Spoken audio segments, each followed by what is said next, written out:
미가 선지자가 얘기하는 재앙이 뭘까요? 1절을 보면 재앙이로다 나여 이렇게 나갑니다. 이사야 선지자가 하나님의 거룩함 앞에서 화로다 나여 나는 망하였도다.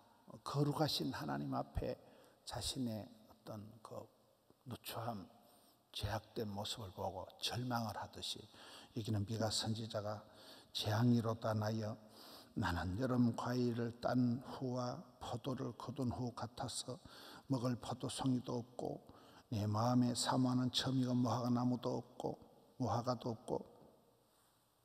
이건 또 하박국에 보면 없을지로다 시리즈가 6가지가 나와요. 외양간에 송아지가 없고 포도나무에 열매가 없고 무화과나무에 소출이 없고 아무런 소득이 열매가 남는 게 없다는 이런 고백을 하고 있습니다. 2절에 경건한 자가 세상에서 끊어졌고 정직한 자가 사람들 가운데 없도다. 어떤 교회에 큰 시험이 들어가지고 아주 어려움을 많이 당했는데 왜 그런가 보니까 그 교회에 기도하는 분들이 없어지더라는 거예요. 기도하는 사람들이 이사를 가고 뭐 손주 보러 가고 남편 따라 발령이 나가지고 다른 도시로 가버리고 기도하는 사람들이 다 떠나고 나니까 교회가 마귀의 놀이터가 되더라. 그런 얘기를 하더라고요. 여기도 재앙이 뭡니까? 경건한 자가 없어져 버리는 거예요. 정직한 자가 사라져 버리는 거예요. 좋은 그런 믿음의 사람들이 없어지고 나면 잡동사니들이 이제 설치게 되는 이게 재앙이고 문제라는 거죠. 무리가 다 피를 흘리며 매복하여 지금 2절을 보고 있습니다. 각기 그들 거물로 형제를 잡으려 하고 아주 사람들이 이렇게 공격적이고 형제를 잡으려고 덤비고 서로가 이렇게 어려울 때는 쌍방과실, 피차멸망 서로가 공격을 하는. 3절에 두 손으로 악을 부지런히 행하노도다. 아주 죄에 대해서 적극적인 죄악을 짓는 데 대해서 두 손 모아가지고 열심히 특심으로 하고 있는. 그 다음에 이제 지도자들이 문제다. 지도자와 재판관은 뇌물 받고 권세자는 자기 마음의 욕심을 가지고 그런 데다가 그들이 서로 결합하니 여러분 나쁜 일을 할 때는 아주 나쁜 사람들이 대동단결을 해요.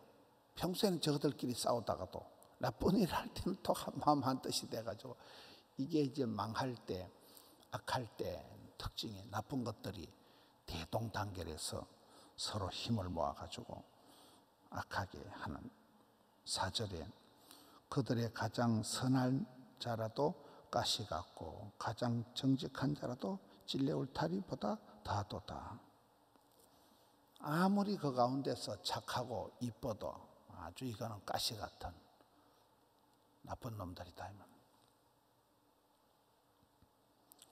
그들의 파수꾼의 날, 곧 그들 가운데 형벌의 날이 임하였으니 이제 이 재앙이고 날, 이 종양이 요음상 날이 온다는 거, 심판의 날이 온다는 거, 형벌의 날이 온다.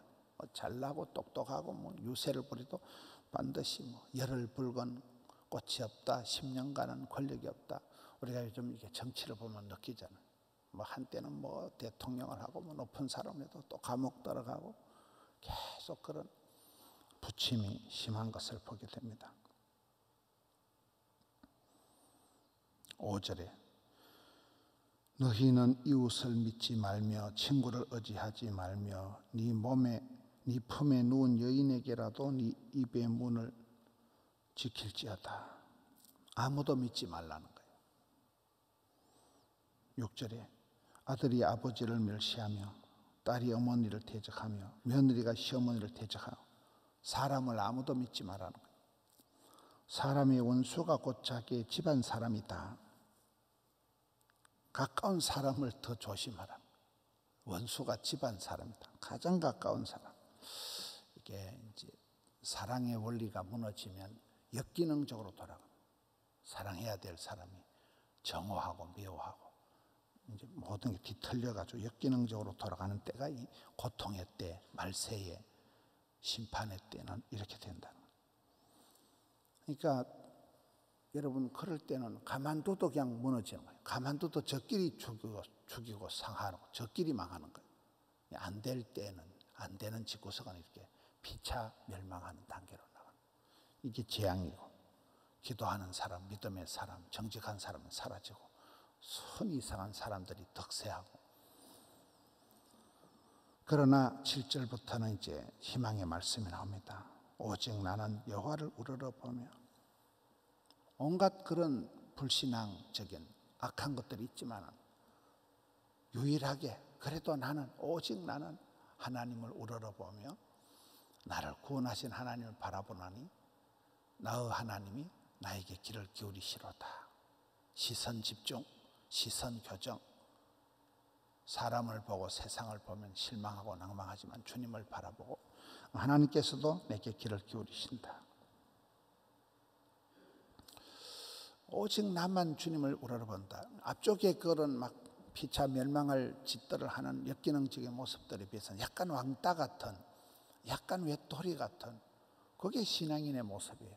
악할 때 예수 믿는 사람은 오히려 핍박을 당하는, 왕따를 당하는, 니만 별나나, 너 왜 그렇게 광신도 같이 살아가냐. 그게 정상이라는 거예요. 나만 남았다. 엘리야가 그런 고백, 오직 나만 남았다. 엘리야가 그런 고백을 하잖아요. 이게 좁은 길이고 왕따를 당하는 길 같지만은 이게 주의 길이고 협착한 길이다. 8절이 오늘 말씀의 요절입니다. 나의 대적이여 나로 말미암아 기뻐하지 마라. 나는 엎드러질지라도 일어날 것이요. 7전8기 그러잖아요. 어두운 데 앉을지라도 여호와께서 나의 빛이 되실 것이미로다. 기가 막힌 말씀이잖아요. 어두운 가운데 앉을지라도 하나님께서 나의 빛이 되신다. 예수님께서도 생명의 빛으로 오셨다. 어둠의 세력을 물리치고 이제는 우리가 어둠의 옷은 벗어버리고 빛의 갑옷을 입자 이렇게 나오잖아요. 어두운 데 앉을지라도 여호와께서 나의 빛이 되실 것이다. 새벽을 깨울 것이다. 9절 말씀 봅니다. 내가 여호와께 범죄하였으니 그의 진노를 당하려니와 마침내 주께서 나를 위하여 논쟁하시고 심판하시며 주께서 나를 인도하사 광명에 이르게 하시리니 내가 그의 공의를 보리로다. 계속해서 이 미가서의 어떤 요절 같은 말씀입니다. 미가 선지자가 얘기할 때 자신의 죄를 인정하는, 내가 하나님 앞에 죄를 지었사오니 심판을 받는 게 당연하다는, 하나님 앞에 죄를 인정하고 엎드리고, 그러나 하나님 앞에 그런 자신의 죄를 인정하고 엎드리는 사람은 심판을 받을지라도 마침내 하나님의 광명에 이르게 하실 것이다. 하나님이 빛을 비춰주신다는, 그게 하나님의 공의가 나타난다는 거예요. 나는 할 수 없는 죄인인데 하나님께서 사랑을 베풀어 주셔서, 하나님께서 이처럼 사랑해서 독생자를 보내주셔서 제 문제를 해결해 주시니까, 나를 구원의 반열로 이끌어 주시니까 내가 어둠의 자리에서 빛의 광명의 자리로 나아가게, 이게 바로 하나님의 공의라는, 하나님께서 이렇게 죄를 해결해 주시고 심판해 주시고, 이게 하나님의 공의 정의라는, 하나님은 그렇게 바르게 하신다는 거예요.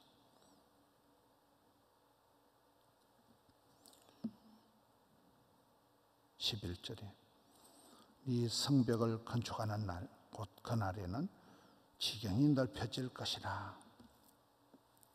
그야말로 이 날, 심판의 날, 불신자들에게는 심판의 날이지만 믿음의 사람에게는 그날이 구원의 날, 양면성이 있잖아요. 이 날이 되면 이제 건축을 하고 지경이 넓어지고 12절에는 회복이 된다는 거예요. 그날에는 아수르에서 애굽 성읍들에까지, 애굽에서 강까지, 이 바다에서 저 바다까지, 이 산에서 저 산까지 사람들이 네게로 돌아올 것이라. 그날에는 지경이 넓어지고 그날에는 사람들이 너에게로 돌아온다. 굉장히 미가서 오늘 말씀을 통해서 절망적인 이스라엘은 제약의 상태와 그런데도 믿음의 사람은 고독할지라도 왕따가 될지라도 하나님만 바라보고 하나님의 사람들이 주님 앞에 나갈 때 자기의 제약을 인정하고 엎드리고 회개할 때는 심판을 당하지만은 그 심판을 받는 그 과정도 감사함으로 받는 거예요. 그때 회개하고 그때 제자리를 찾고 그러면 하나님의 광명에 이른다는 거예요. 하나님께서 다시금 빛으로 오셔서 회복시켜 주시고 지경을 넓혀 주시고 사람들이 돌아오게 되는 이 미가서 말씀, 죄악에서 죄상으로 나아가는 어두운 재앙에서 밝은 광명의 빛으로 나아가는 이 과정을 설명하고 있습니다. 우리의 신앙생활도 바닥을 치고 어려움 당할 때 자빠진 김에 쉬어간다고 그때 회개하고 그때 정신을 차리고 다시금 또 회복이 되고 끊임없이 신앙생활이 이렇게 앞서거니 뒤서거니 오르막내리막을 걸러가는 성공하고 출세하면 교만하고 또 심판받고 고통당하면 또 울고불고 회개하고 또 하나님 회복시켜 주시고 사사기에만 이런 사이클이 7번이 나타나는 거예요. 축복받고 교만하고 심판받고 회개하고 질질 짜고 또 하나님 불쌍히 해서 회복시켜 주시면 또 얼랑꼴랑해요. 그런 사이클이 삶의 주기가 있는 주기가. 건강한 사람, 행복한 사람은 항상 그 기본 페이스를 잘 유지해야 돼요. 항상 기뻐해라, 쉬지 말고 기도해라, 범사에 감사해라. 항상 일상을 잘 유지해야 된다. 비가 오나 눈이 오나 봄이 되나 겨울이 되나 이 혼란한 세상 가운데서 신앙의 중심을 잘 지켜나가서 우리는 어둠의 자식이 아니고 빛의 자녀다. 빛으로 광명으로 나아가는 우리 성도님들 되시기를 축원합니다. 하나님 아버지 감사합니다. 오늘 또 아침을 주시니 감사합니다. 어두운 추위가 사라지고 광명으로 빛의 자리로 저희들을 이끌어 주시옵소서. 고통 중에 있는 밤중 가운데 있는 성도들에게도 주여 치료하는 광선을 발하여 주시옵소서. 생명의 빛으로 오시옵소서. 어둠은 물러가게 하여 주시옵소서. 이 나라 이 땅을 불쌍히 여겨 주옵시고 사랑하는 성도님들 기도할 때 자녀들 가정의 생업에 건강에 일일이 하감하여 주시옵소서. 주를 따라가는 발걸음 요동치 않게 하여 주시옵소서. 오늘 또 종일토록 붙들어 주시옵소서. 올려드린 정성을 향기로운 아침 예물로 흠향하여 주시옵고 종일토록 역사하여 주시옵소서. 예수님 이름으로 기도하옵나이다. 아멘.